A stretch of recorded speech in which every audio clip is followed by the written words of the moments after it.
Hello, everyone. Stephanie Clegg, licensed associate counselor, and today's mental health topic is the importance of friendships on our mental health. So I'm gonna share two songs with you, and depending on the era, the generation that you were born into, you will probably be familiar with one or two of these songs. So the first song about friendships that came to my mind was a song by Houdini in 1984. And those of you who were old enough to know their music, you may remember the hook, right? Friends, how many of us have them? Friends, ones we can depend on. Friends, how many of us have them? Friends, before we go any further, let's be friends, right? So that's the hook on that song. Some of the lyrics, right? The lyrics say, some are okay and they treat you real cool, and some mistake your kindness for being a fool. We like to be with some because they're funny. Others come around when they need some money. So that's Houdini's version of friendship. If you're not familiar with Houdini, fast forward 1992, the group TLC had a hit out called What About Your Friends? And this song just basically says, what about your friends?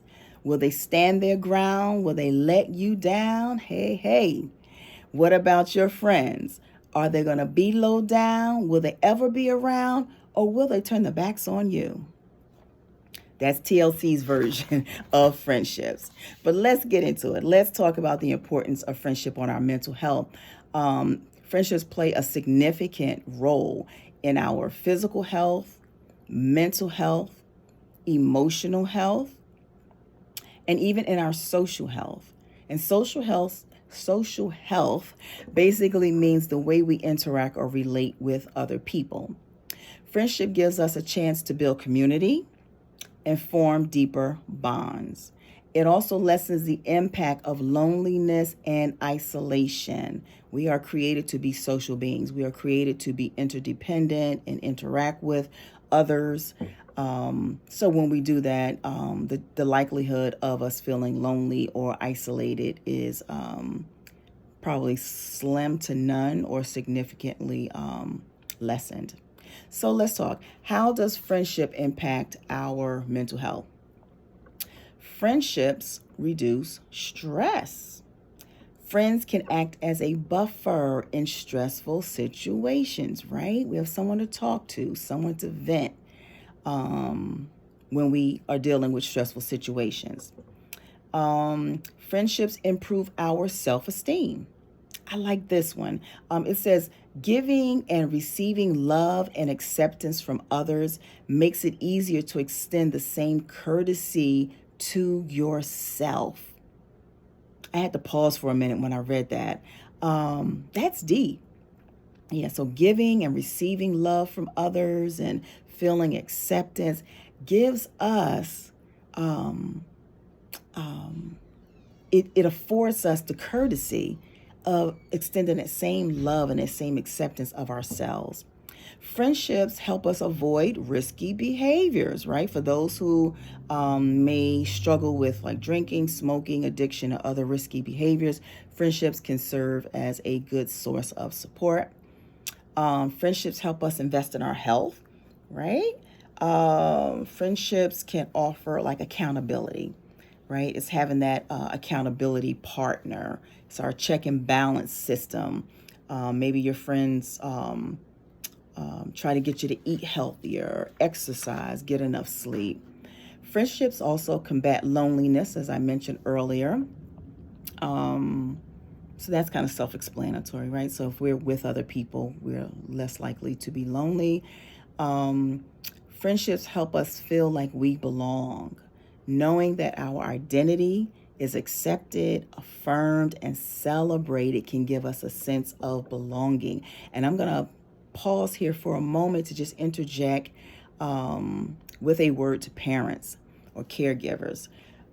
Children typically between the age of like 7 and maybe up to about 11-ish or so are struggling to find out who they are and how they fit in the world and if they belong and how they belong. So a loss of a friendship to a child in that age range is devastating to them. They think it's the end of the world. So I'm going to say to you parents, please don't minimize that. Don't tell the kid to get over it. Saying things, basically like, we know as adults, right, that they'll have other friends. That same friend may make up with them tomorrow or the next day. They may develop other friendships. But here's the thing. A young child does not have the cognitive or emotional capacity to handle that.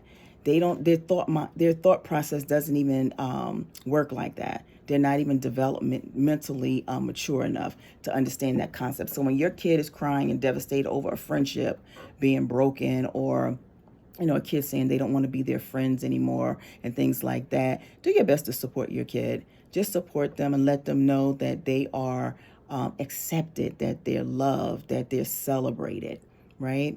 And they'll kind of figure out the rest with the friendships, but you want them to still feel like they belong. But I just want you to know the importance of why it's so critical for kids to have friends, right? It's their whole world. It's their sense of belonging. How can you tell if you have a healthy versus an unhealthy friendship? Well, 3 things will tell. The first one is care. Does your friend truly care about you as a person, or do they only like what you can do for them? Do they ever put your health or safety at risk? You have to ask yourself that. Then the second way you can tell if your friendship is healthy or unhealthy is affinity. And affinity just means like a liking or an attraction, or basically, do you like someone? And that's the question. Do you truly like your friend? If you have a friendship with someone, but you don't like the person, or they don't like you as a person, that's suspect. And then the third way you can tell is, can you be yourself? The word comfort. Can you be yourself around your friend? And do you trust them? Right? In healthy relationships, you shouldn't have to deny any part of your identity to be accepted. Right? So you can tell if you have a healthy or unhealthy friendships by what? Care. Does a person truly care about you as a person? Affinity. Do you really like the person, and does your friend really like you? And comfort. Can you be yourself? Can you be yourself around your friend? So I'm going to leave you with this. Is it okay to not have friends, right? There are people we know that don't have a single friend. And when we're talking about friends, we're mostly talking about platonic friendships, like coworkers, peers, and things like that. But guess what? We can find the same love and the same social support in other relationships, right? In our families. Some people are very close to like a cousin, a sibling, and even in romantic partners, we can find friendships there. So I would say that it is beneficial to have friends in a lot of ways that we just talked about: physically, emotionally, socially, and as far as our mental health is concerned.